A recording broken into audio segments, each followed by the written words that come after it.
دو صدقے ہیں بس جو آپ کی دعا قبول کروا سکتے ہیں، جو آپ کے گھر میں رزق کی برکت لا سکتے ہیں، اور آج میں آپ کو وہی دو صدقے بتانے آیا ہوں۔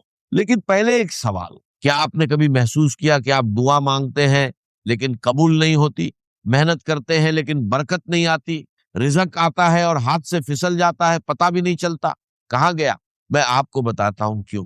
اللہ تعالیٰ نے قرآن مجید میں فرمایا کہ جو لوگ اللہ کی راہ میں خرچ کرتے ہیں ان کی مثال اس دانے کی طرح ہے جس سے 7 بالیاں ہوگے اور ہر بالی میں 100 دانے ہو، یعنی آپ دیتے ہیں ایک، اللہ لوٹاتا ہے 700 گن۔ یعنی صدقہ رزق کم نہیں کرتا بلکہ رزق کو کئی گنا بڑھا دیتا ہے، لیکن ہم نے صدقہ چھوڑ دیا ہے۔ ہم سوچتے ہیں کہ جب پیسے ہوں گے تب دیں گے، جب حالات ٹھیک ہوں گے تب دیں گے، لیکن وہ وقت کبھی نہیں آتا اور اسی لیے برکت بھی نہیں آتی۔ ہمارے نبی کریم صلی اللہ علیہ وسلم نے فرمایا کہ صدقے سے مال کم نہیں ہوتا، یعنی آپ جتنا دیں گے اللہ اس سے زیادہ واپس کرے گا۔ یہ اللہ کا وعدہ ہے اور اللہ کا وعدہ کبھی جھوٹا نہیں ہوتا۔ بھائیو، آج میں آپ کو وہ 2 صدقے بتاؤں گا جو قرآن اور حدیث میں آئے ہیں، جو اتنے آسان ہے کہ کوئی بھی کر سکتا ہے، امیر ہو یا غریب، جن کے لیے جیب میں پیسے ہونا بھی ضروری نہیں، لیکن جن کا اثر اللہ کی قسم اتنا زبردست ہے کہ جس نے بھی ان 2 صدقوں کو عادت بنایا اس کی دعا رد نہیں ہوئی، اس کا رزق نہیں رکا اور اس کے گھر میں برکت آئی۔ وہ 2 صدقے کون سے ہیں آگے بتاتا ہوں۔ بھائیو، آپ نے کبھی سوچا کہ ہمارے بزرگ کیسے زندگی گزارتے تھے؟ ان کے پاس آج جتنے وسائل نہیں تھے، نہ اتنی تنخواہیں تھی، نہ اتنے کاروبار تھے، نہ اتنی سہولتیں تھی، لیکن ان کے گھروں میں برکت تھی، تھوڑے میں بھی گزارا ہو جاتا تھا۔ مہمان آتے تھے تو کھانا کم نہیں پڑتا تھا، مشکل آتی تھی تو اللہ راستہ نکال دیتا تھا۔ جانتے ہیں کیوں؟ کیونکہ وہ صدقہ کرتے تھے، ہر روز ہر حال میں تھوڑا یا زیادہ لیکن صدقہ ضرور کرتے تھے۔ ان کے دروازے پر کوئی بھوکا آتا تھا تو خالی نہیں جاتا تھا، کوئی پیاسا آتا تھا تو پانی ضرور ملتا تھا۔ یہی ان کا معمول تھا اور یہی ان کی برکت کا راج ہے، اور آج ہم نے وہ عادت چھوڑ دی۔ آج ہم سوچتے ہیں کہ پہلے خود ٹھیک ہو جائے پھر دوسروں کو دیں گے، پہلے قرضہ اتر جائے پھر صدقہ کریں گے، پہلے گھر بن جائے پھر اللہ کی راہ میں دیں گے، لیکن یہ دن کبھی نہیں آتا اور برکت بھی نہیں آتی، کیونکہ اصول یہ نہیں ہے۔ اصول یہ ہے کہ پہلے دو پھر اللہ دے، پہلے اللہ کی راہ میں خرچ کرو پھر اللہ تمہارے لیے خرچ کرے گا، پہلے کسی بھوکے کا پیٹ بھرو پھر اللہ تمہارا پیٹ بھرے۔ ہمارے نبی کریم صلی اللہ علیہ وسلم نے فرمایا کہ اے ابن آدم تو خرچ کر، میں تجھ پر خرچ کروں گا۔ یہ اللہ کا فرمان ہے، اللہ خود کہہ رہا ہے کہ تو دے میں دوں گا، تو نکال میں بھروں گا، تو کسی کی مدد کر میں تیری مدد کروں گا۔ اللہ کی قسم اس سے بڑا وعدہ کوئی نہیں ہو سکتا، لیکن ہم اللہ کے اس وعدے پر یقین نہیں کرتے۔ ہم ڈرتے ہیں کہ دے دیا تو کم ہو جائے گا، نکال دیا تو خالی ہو جائے گا، لیکن یہ سوچ غلط ہے، بالکل غلط ہے۔ صدقہ مال کم نہیں کرتا، بڑھاتا ہے۔ صدقہ رزق نہیں روکتا، کھولتا ہے۔ صدقہ دعا رد نہیں کرتا، قبول کرواتا ہے۔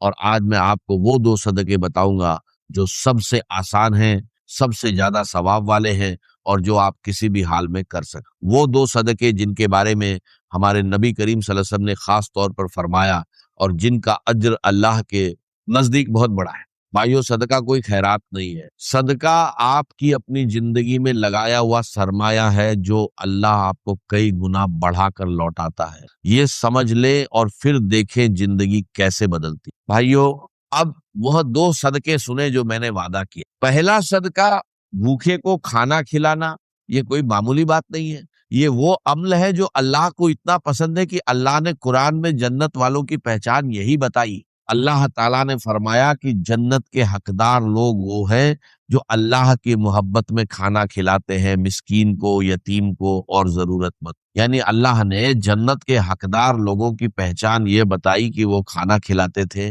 خود بھوکے رہتے تھے لیکن دوسروں کو کھلاتے تھے۔ اور ہمارے نبی کریم صلی اللہ علیہ وسلم نے فرمایا جو شخص کسی مومن کو پیٹ بھر کر کھانا کھلائے، اللہ اسے قیامت کے دن اپنے عرش کے سائے میں جگہ دے گا۔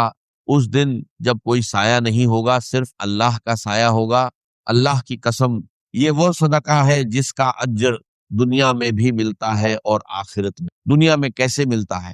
جب آپ کسی بھوکے کا پیٹ بھرتے ہیں اللہ آپ کا پیٹ بھرتا ہے، جب آپ کسی کے گھر میں کھانا بھیجتے ہیں اللہ آپ کے گھر میں رزق بھیجتا ہے، جب آپ کسی مزدور کو روٹی دیتے ہیں اللہ آپ کے رزق میں اتنی برکت ڈالتا ہے کہ آپ خود حیران رہ جاتے ہیں۔ بھائیوں، آپ کے آس پاس کوئی نہ کوئی ایسا ضرور ہے جو بھوکا ہے، محلے میں کوئی غریب ہے، مسجد کے باہر کوئی فقیر ہے، کوئی مزدور ہے جس نے دن بھر کچھ نہیں کھایا، بس اس ایک انسان کو کھانا کھلا دیں، ایک وقت کا کھانا روٹی ہو یا سالن سادہ ہو یا پکا ہوا، اور اللہ کی قسم اس دن آپ کی دعا رد نہیں۔ دوسرا صدقہ پیاسے کو پانی پلانا، یہ سنے اور دل تھام کر سن۔ ہمارے نبی کریم صلی اللہ علیہ وسلم نے ایک واقعہ بیان فرمایا کہ ایک عورت تھی جس نے بہت گناہ کیے، لیکن ایک دن اس نے ایک کتے کو دیکھا جو پیاس سے تڑپ رہا تھا، زمین چاٹ رہا۔ اس عورت نے اپنا موزہ اتارا، کنویں سے پانی نکالا اور اس کتے کو پلایا۔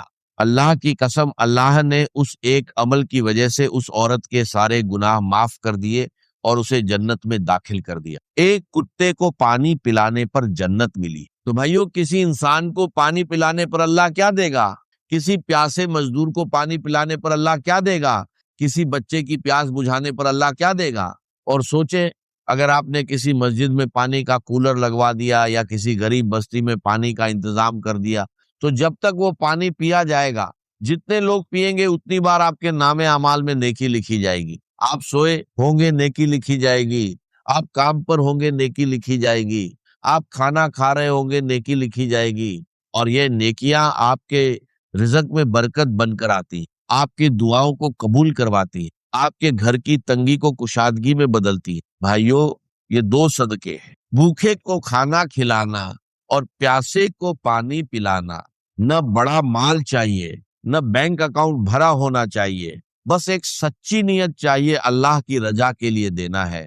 اور جب نیت سچی ہو، اللہ کی قسم اللہ اس چھوٹے سے عمل کو اتنا بڑا کر دیتا ہے کہ آپ خود حیران رہ جاتے ہیں۔ بھائیو، اب میں آپ کو بتاتا ہوں کہ یہ دو صدقے کیسے کریں، کب کریں اور کیا ترتیب رکھیں۔ سب سے پہلی بات، یہ صدقہ کسی خاص دن کے ساتھ باندھا ہوا نہیں ہے، کسی خاص وقت کی پابندی نہیں ہے، کسی خاص مقدار کی شرط نہیں ہے۔ جب بھی موقع ملے، جہاں بھی موقع ملے، فوری کر دیں، کیونکہ صدقے کا بہترین وقت وہی ہے جب دل میں آئے اور اللہ کا بندہ سامنے۔ لیکن ایک وقت سب سے افضل ہے، صبح کا وقت۔ ہمارے نبی کریم صلی اللہ علیہ وسلم نے فرمایا کہ ہر صبح دو فرشتے اترتے ہیں، ایک کہتا ہے یا اللہ خرچ کرنے والے کو اور دے، دوسرا کہتا ہے یا اللہ روکنے والے کا مال تباہ کر دے۔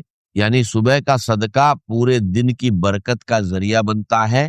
صبح کسی بھوکے کو کھانا کھلا دے اور پھر دیکھیں اللہ اس دن آپ کے ساتھ کیا کرتا ہے۔ اب طریقہ سن، بھوکے کو کھانا کھلانے کا طریقہ، گھر سے نکلتے وقت ایک روٹی یا کھانے کا ڈبہ ساتھ رکھ لے، راستے میں کوئی فقیر ملے، کوئی مزدور ملے، کوئی بچہ ملے جو بھوکا لگے اسے دے دے، بس اتنا کافی ہے۔ یا پھر اپنے محلے میں کوئی غریب گھرانہ تلاش کرے اور ہفتے میں ایک بار انہیں کھانا بھیجے، یا مسجد کے باہر بیٹھے فقیروں کو ہر جمعے کو کھانا کھلائے۔ شکل کوئی بھی ہو، مقصد ایک ہے، کسی بھوکے کا پیٹ بھرنا، اور نیت یہ رکھے یا اللہ میں یہ تیری رضا کے لیے دے رہا ہوں، تو میرے رزق میں برکت ڈال دے، میری دعائیں قبول فرما اور میرے گھر کو آباد رکھ۔ پیاسے کو پانی پلانے کا طریقہ، سب سے آسان طریقہ یہ ہے کہ گھر کے باہر یا دکان کے سامنے ایک مٹکا یا گھڑا رکھ دیں اور ہر روز اسے پانی سے بھر دیں۔ راہ چلتے لوگ پئیں گے، مزدور پئیں گے، بچے پئیں گے،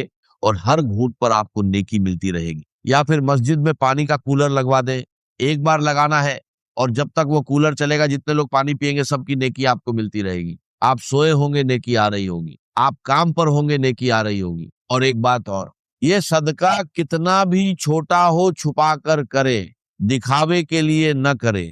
ہمارے نبی کریم صلی اللہ علیہ وسلم نے فرمایا کہ چھپا کر کیا ہوا صدقہ اللہ کے غضب کو ٹھنڈا کر دیتا ہے۔ یعنی جتنا چھپا کر دیں گے اتنا زیادہ اثر ہوگا، اتنی زیادہ برکت آئے گی اور اتنی زیادہ دعا قبول۔ اللہ کی قسم، جس دن آپ نے یہ دو صدقے کیے اس دن آسمان پر آپ کے لیے دعا ہو رہی ہوتی، فرشتے آپ کے لیے مانگ رہے ہوتے ہیں، اور اللہ آپ کے رزق میں برکت ڈال رہا ہوتا ہے۔ اور یہ عادت بنا لے، کم از کم 21 دن مسلسل کرے، ہر روز کوئی نہ کوئی بھوکا تلاش کرے، کوئی نہ کوئی پیاسا تلاش کرے اور اسے دے، اور پھر دیکھے اللہ آپ کی زندگی میں کیا بدلاؤ لاتا ہے۔ اللہ نے فرمایا کہ اگر تم اللہ کو اچھا قرض دو تو اللہ اسے تمہارے لیے کئی گنا بڑھا دے گا۔ بھائیو، صدقہ دینا اللہ کو قرض دینا ہے، اور اللہ سے بہتر قرض واپس کرنے والا کوئی نہیں ہے۔ بھائیو، آج کی اس ویڈیو میں نے آپ کو 2 صدقے بتائے، بھوکے کو کھانا کھلانا اور پیاسے کو پانی پلانا۔ یہ دونوں اتنے آسان ہیں کہ کوئی بھی کر سکتا ہے، لیکن اتنے طاقتور ہیں کہ اللہ کی قسم جس نے بھی انہیں اپنی زندگی میں عادت بنایا، اس کی دعا رد نہیں ہوئی، اس کا رزق نہیں رکا، اور اس کے گھر میں برکت آئی۔ اور آج سے آپ نے بھی ایک فیصلہ کرنا ہے، یہ فیصلہ کہ آج کے بعد جب بھی کوئی بھوکا نظر آئے اسے خالی نہیں جانے دیں گے، جب بھی کوئی پیاسا نظر آئے اس کی پیاس بجھائیں گے۔ یہ ایک چھوٹا سا فیصلہ ہے، لیکن اللہ کی قسم یہی فیصلہ آپ کی زندگی بدل دے گا۔ صرف ایک کام آدمی کر لے، دنیا کو دین کے تابع کر، تو ہر وہ کام جسے ہم دنیا داری سمجھتے ہیں، یا خالص اپنے جسمانی تقاضے سمجھتے ہیں، یا خالص اپنے حیوانی تقاضے سمجھتے ہیں، وہ سب بھی دینداری میں شمار ہو۔ یہ بات اس طور سے بھی واضح ہو جاتی ہے کہ عبادت کا تصور کیا ہے۔ یہ جو فرمایا گیا سورہ زاریات میں، وَمَا خَلَقْتُ الْجِنَّ وَالْإِنسَ إِلَّا لِيَعْبُدُونَ، میں نے جنوں اور انسانوں کو صرف اسی لیے پیدا کیا ہے کہ میری عبادت کر۔ اب سوال یہ ہے کہ نماز عبادت ہے تو کیا 24 گھنٹے نماز پڑھی جائے گی؟ روزہ عبادت ہے تو کیا ہر روز روزہ رکھا جائے؟ یہ تو مراد نہیں ہو سکتی۔ مطلب کیا ہے؟ اگر تم اپنی زندگی کو، پوری زندگی کو اللہ کے تابع کر دو، تمہارا کمانا، خرچ کرنا، اپنے اہل و عیال کے لیے رزق حلال حاصل کرنے کی جد و جہد کرنا، یہاں تک کہ اپنی بیویوں سے ہم بستری کرنا، یہ بھی عبادت ہے۔ یہ تصور آپ کو دنیا میں کہیں نہیں ملے۔ اس طرح ایک وحدت کہ دین اور دنیا میں کوئی دوئی نہیں ہے، بلکہ یہ دونوں ایک ہی ہے۔ آج جو 2 حدیثیں ہم پڑھ رہے ہیں وہ اس اعتبار سے، پہلی حدیث حضرت ابو ذر سے مروی ہے رضی اللہ تعالی عنہ، ان ناسا من اصحاب رسول اللہ صلی اللہ علیہ وسلم قالوا للنبی صلی اللہ علیہ وسلم، اللہ کے رسول کے صحابہ میں سے بعض نے یہ کہا حضور سے صلی اللہ علیہ وسلم، اب کیونکہ یہ خود بھی فقراء میں سے ہے تو یہ فقراء ہی کی بات کی ترجمانی کر رہے ہیں، یا رسول اللہ، اے اللہ کے رسول، ذهب اہل الدثور بالاجور، یہ دولت مند لوگ تو اجر و ثواب میں آگے نکل گئے، بازی لے گئے ہم سے، ہم تو پیچھے رہ گئے۔ اب اس کی وضاحت کی، یصلون کما نصلی، وہ نمازیں پڑھتے جیسے ہم پڑھتے، ویصومون کما نصوم، وہ روزے بھی رکھتے ہیں جیسے کہ ہم رکھتے ہیں، ویتصدقون بفضول اموالہم، اور وہ صدقہ بھی کرتے ہیں اپنے زائد مال میں سے۔ اب اس میں سوال کیا مضمون ہے؟ ہمارے پاس مال ہے نہیں، ہم صدقہ نہیں کر سکتے۔ جیسے یہاں بھی یہ دیکھیے کہ یہ نہیں کہا کہ کیوں اللہ نے یہ تقسیم رکھی، ایک تقسیم اللہ نے فطری طور پر رکھی، جس کو کئی انکاری، آج جو جس قدر واضح بات ہے، کوئی شخص پیدائشی طور پر زیادہ ذہین ہے، کوئی کم ذہین ہے، یہ تو اللہ کی تخلیق ہے۔ آپ کو کچھ اور قسم کے جینز ملے ہیں والدین کی طرف سے، مجھے کچھ اور قسم کے ملے ہیں، یہ اللہ کی تقدیر ہے۔ اس پر ہم مفصل گفتگو کر چکے ہیں 4 حدیث کے ذیل پہ، ایمان بالقدر۔ تو ایک تو فرق ہے جو دنیا میں، اب ایک شخص میں محنت کا مادہ زیادہ ہے، وہ زیادہ کما رہا ہے، ایک میں کم ہے، وہ کم کما رہا ہے، لیکن اس پہ شکایت کی ضرورت ہے۔ ہاں یہ ضرور ہے کہ اگر غریبی اور امیری کے فرق میں ہمارے نظام کی کوئی خرابی ہے، اسے درست کرنا ہے، نظام میں مواقع سب کے لیے برابر ہونے۔ اب یہ کام جو ہے بدقسمتی سے ماننا پڑتا ہے کہ ہمارے ہاں اسلامی مولادی نام نہاد میں کہیں وہ نظام موجود نہیں، کہیں جو دنیا نے کر کے دکھایا ہے۔ میرا بچہ ہو، آپ کا بچہ، تعلیم ایک ہی ملے گی، ورنہ ایک امیر کا بچہ تو آگے نکل گیا، ایک غریب کا بچہ پیچھے رہ گیا، چاہے وہ ذہین تر، اسے موقع ملتا تو شاید اس امیر کے بچے سے کہیں آگے نکل جائے۔ موقع نہیں، ان ساری چیزوں میں علاج سب کا ایک جیسا ہونا چاہیے، یہ کام انہوں نے کر کے دکھایا، دنیا نے، ہم دیکھتے ہیں، آنکھوں سے دیکھ رہے ہیں۔ وہ ایک انتہا کو تو معاملہ چلا گیا تھا کمیونزم میں، لیکن بعد میں کمیونزم اور کیپٹلزم کے درمیان ایک سنتھیسس ہوا ہے۔ یہ میں نے بعض مواقع پر آپ کو بتایا ہے کہ ڈائلیکٹیکل میٹیریلزم جو مارکس کا فلسفہ ہے، اور قرآن مجید میں بھی اس کی گواہی موجود ہے، جس کا کہ میں نے بعض مواقع پر تذکرہ کیا ہے۔ انسان جب سوچتا ہے تو ایک بات، وہ ایک نظام اپنے ذہن سے اختراع کرتا ہے، اس نظام پر چلتا ہے تو اس کی خرابیاں ظاہر ہوتی ہیں، اس کی خرابی کا ایک رد عمل پیدا ہوتا ہے، تھیسس اینٹی تھیسس۔ اب یہ تھیسس اور اینٹی تھیسس ٹکراتے ہیں آپس میں، لیکن بالآخر ان میں صلح ہو جاتی ہے، یہ مل جاتے ہیں، سنتھیسس، کوشش کرتے ہیں کہ دونوں کی بھلائیاں جمع کریاں۔ لیکن چونکہ اب بھی یہ، اگر یہ ہدایت خداوندی سے دور ہے تو کامل متوازن نظام نہیں بنے گا، کوئی نہ کوئی خلا رہ جائے گا۔ شہنشاہیت ختم ہوئی، جاگیرداری ختم ہوئی، تو بہرحال نوع انسانی کا ایک ترقی کی طرف قدم تھا نا. یہ کیا ہے، یہ بادشاہ ہیں، ان کے محل ہیں، ان کے عیاشیاں ہیں، ان کی فوجیں کھڑی کر رکھی انہوں نے. وہ ذرا بولے تو صحیح، ذرا لگان دینے سے انکار تو کرے، اس کا جو ہے اس کا گھر بار جلا کے راکھ کر دے. کیا نظام ہے؟ وہ نظام ختم ہوا جسے ہم دنیا میں سمجھتے ہیں، آج بھی اس کو سمجھتے ہیں کہ بہت اعلیٰ ہے، جمہوریت آ گئی. لیکن دولت کا نظام جو تو رہا، تو اس جمہوریت سے کیپٹلزم پیدا ہو گیا. پہلے جاگیردار لوگوں کی گردنوں پر سوار تھا، اب سرمایہ دار سوار ہو گئے. کیپٹلزم کا رد عمل ہوا تو کمیونزم آ گیا. اب یہ بھی چونکہ انسانی ذہن کی پیداوار تھی، اس کے اندر بھی ایک بے اعتدالی ہو گئی. ذاتی ملکیت کی نفی مطلق اہم خانہ بات ہے. پہلے تو انتہائی بات یہ تھی کہ آپ کا گھر بھی کوئی اپنا ذاتی نہیں، آپ کے پاس سائیکل بھی کوئی ہے تو ذاتی نہیں، کوئی چیز ذاتی ہے ہی نہیں، سب قومی ملکیت. بس کام کرو، ویج حاصل کر لو، روٹی کھاؤ. ہاں لیکن انہوں نے یہ ضرور کیا تھا کہ ویجز کے اندر وہ فرق نہیں تھا کہ جو مغربی ممالک میں 1:30، بس اتنی ریشو تھی. بہرحال تو انہوں نے یہ نہیں کہا کہ یہ اللہ کی ناانصافی ہے کہ ہمارے پاس دولت نہیں ہے اور ان دولت مندوں کے پاس دولت ہے. ہم نمازیں پڑھتے ہیں، یہ بھی پڑھتے ہیں، ہم روزے رکھتے ہیں، یہ بھی رکھتے ہیں، لیکن یہ صدقہ کرتے ہیں جو ان کے پاس زائد مال ہے. فضول کا مطلب وہ نہیں جو اردو میں ہم فضول کو کہتے ہیں بیکار شے نہیں، زائد ضرورت. فضل کے معنی کئی مرتبہ معنی بیان کیے. فضل کسے کہتے ہیں؟ بلا استحقاق جو چیز ملی ہو. ایک مزدور آپ نے رکھا ہے، 100 روپے شام کو دہاڑی طے ہے. اب دن میں آپ نے دیکھا کہ ایک فلاں مزدور ہے، وہ بڑی ہی تندہی کے ساتھ کام کر رہا ہے، اسے آپ نے شام کو 100 کے بجائے 110 دے دیے. تو یہ 10 جو ہے فضل ہے، وہ استحقاق اس کا نہیں ہے، وہ مانگ نہیں سکتا، ڈیمانڈ نہیں کر سکتا، یہ فضل ہے. تو جو بھی اللہ نے ضرورت سے زائد ان کو دے رکھا ہے وہ صدقہ کرتے ہیں. اب جواب سنیے. قال، حضور نے فرمایا، اولیس قد جعل اللہ لکم ما تصدقون، کیا اللہ تعالیٰ نے آپ کے لیے ایسی چیزیں نہیں مقرر کر دی ہیں کہ جن سے آپ صدقہ دیں؟ یعنی تمہارے لیے بھی راستہ اللہ نے کھول رکھا ہے. وہ صدقہ کیا ہے؟ ان بکل تسبیحۃ صدقۃ، ایک مرتبہ بھی تسبیح کرو گے، سبحان اللہ کہو گے، جتنی مرتبہ کہو گے اتنا ہی صدقہ ہے. وکل تکبیرۃ صدقۃ، جتنی مرتبہ اللہ اکبر کہو گے تمہیں سب کو ملتا جا رہا ہے، یہ صدقہ شمار ہو رہا ہے. وکل تحمیدۃ صدقۃ، ہر مرتبہ الحمدللہ کہنا حمد اللہ کے لیے صدقہ ہے. وکل تحلیلۃ صدقۃ، اور ہر مرتبہ لا الہ الا اللہ کہنا صدقہ ہے. وامر بالمعروف صدقۃ، نیکی کا مشورہ دینا، نیکی کا حکم دینا. ایک آپ کی حیثیت ہے، اس کے مطابق وہ مشورہ بھی ہو سکتا ہے، وہ حکم بھی ہو سکتا ہے. جہاں اختیار ہے وہاں حکم دینا ہوگا. آپ اپنے گھر کے اندر طاقت کے ساتھ بھی نیکی کا نفاذ کر سکتے. ایک بچہ ہے وہ نماز نہیں پڑھ رہا، اسے آپ مار سکتے، سزا دے سکتے. وہ مغربی تصور نہیں ہے ہمارے یہاں، بچے کو ہاتھ نہ لگاؤ، بچوں کو روک ٹوک نہ کرو.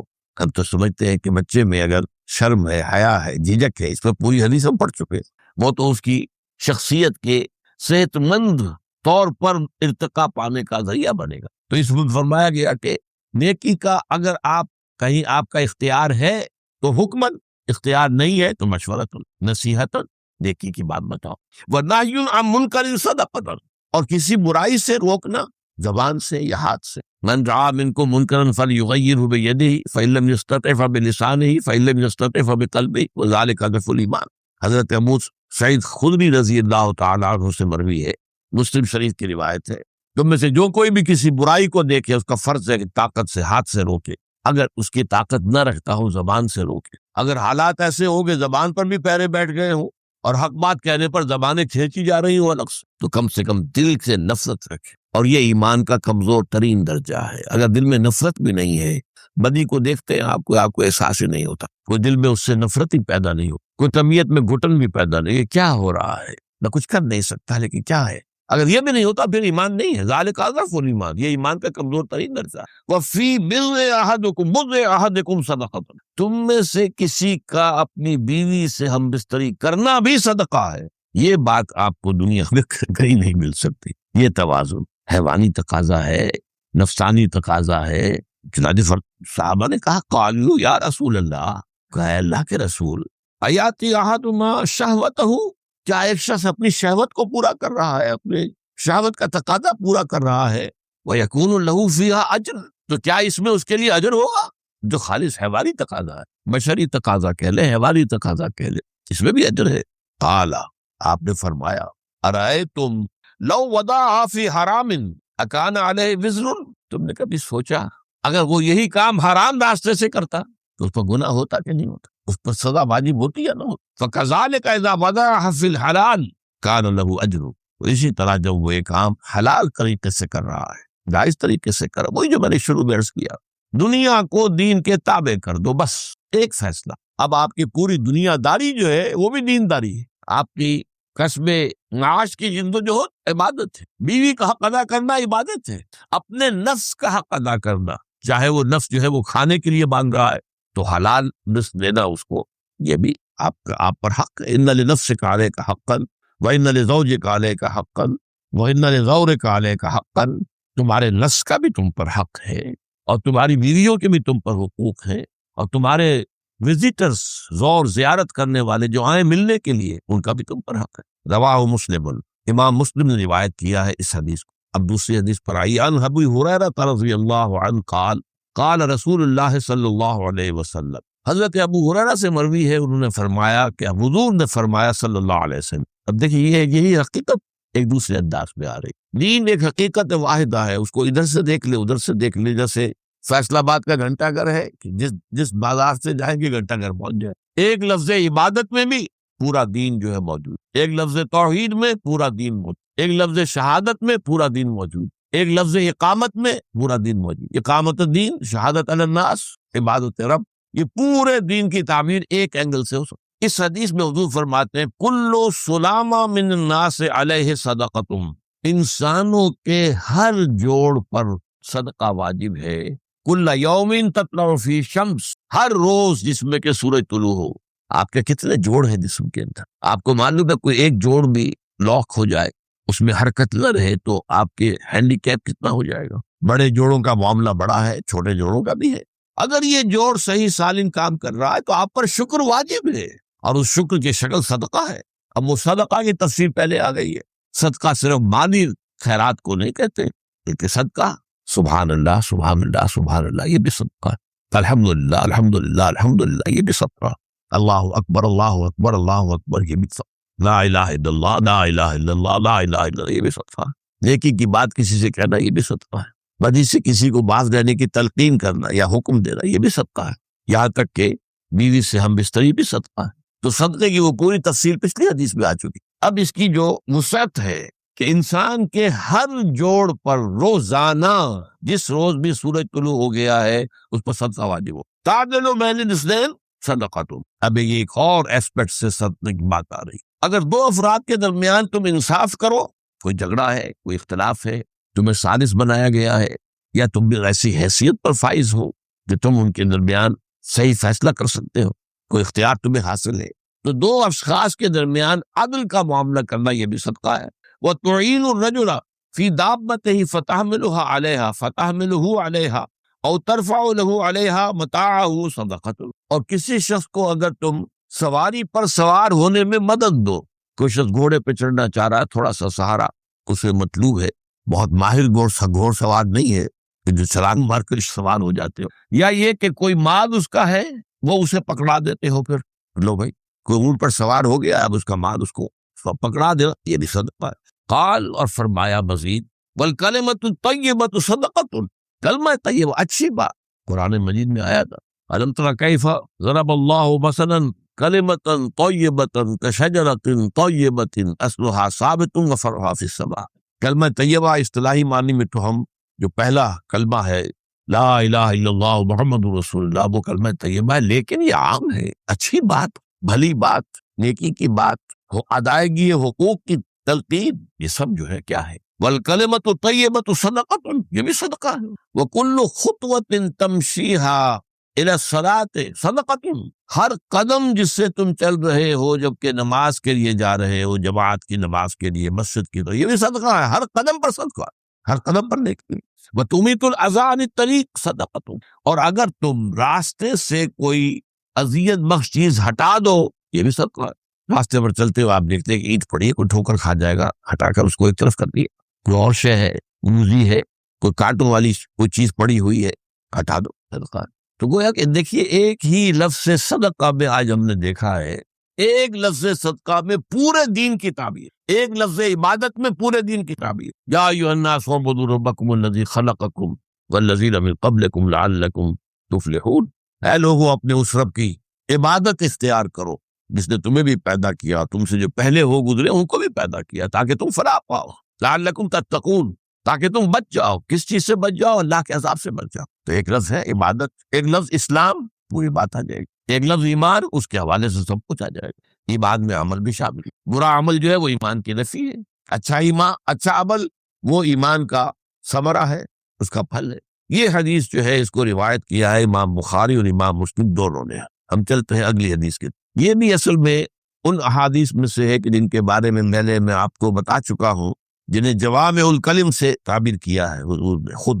اوتی تو جوامع الکلم، مجھے اللہ تعالیٰ کی طرف سے بڑے جامع کلمات عطا، چند لفظوں میں معانی کا، ہدایت کا، حکمت کا سمندر بن کر کے۔ البر حسن الخلق۔ اب نیکی کیا ہے؟ دیکھیے نیکی ہمیں معلوم ہے، نماز نیکی ہے، روزہ نیکی ہے، زکوٰۃ نیکی ہے، حج نیکی ہے، عمرہ نیکی ہے۔ یہاں ایک اور تعبیر آ رہی ہے، البر حسن الخلق، اچھا اخلاق، یہ نیکی۔ صدقہ کے حوالے سے مجھے وہ حدیث یاد آ گئی، تبسم کا فی وجہ اخی کا صدقۃ۔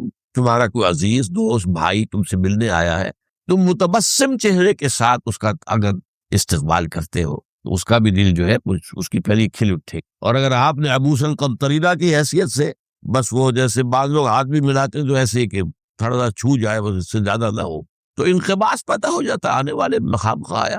تبسم کا فی وجہ اخی کا صدقۃ، اپنے بھائی کے سامنے تبسم کے ساتھ ان سے ملنا یہ بھی صدقہ ہے۔ تو البر حسن الخلق۔ اب دیکھیے یہ ہمارے مطالعہ قرآن حکیم کے منتخب نصاب کا اہم درس ہے، بر کی حقیقت۔ لیس البر ان تولوا وجوہکم قبل المشرق والمغرب ولكن البر من آمن بالله واليوم الآخر والملائكة والكتاب والنبيين وآتى المال على حبه ذوي القربى واليتامى والمساكين وابن السبيل والسائلين وفي الرقاب وإقام الصلاة وإيتاء الزكاة وأقام الصلاة وآتى الزكاة والموفون بعهدهم إذا عاهدوا والصابرين في البأساء والضراء وحين البأس أولئك الذين صدقوا وأولئك هم المتقون۔ یہ پوری ایک انسانی شخصیت کا حیولہ ہے، پورا کردار مکمل ایک آیت۔ ان مختلف پہلوؤں سے انسان کے اندر اگر یہ کیفیات موجود ہیں تو پھر وہ سچا نیک ہے، واقعی نیکوکار ہے، حقیقت میں پھر وہ صادق ہے، اور یہی وہ ہے جس کو کہ متقی کہا جاتا۔ تمہارے ذہنوں میں تقوی کا بھی کچھ اور ہی معیارات ہیں، کچھ ظواہر کے ساتھ، کچھ لباس، کچھ یہ، کوئی وضع قطع، اسی کے حوالے سے تم لوگوں کا تقوی ناپتے ہو۔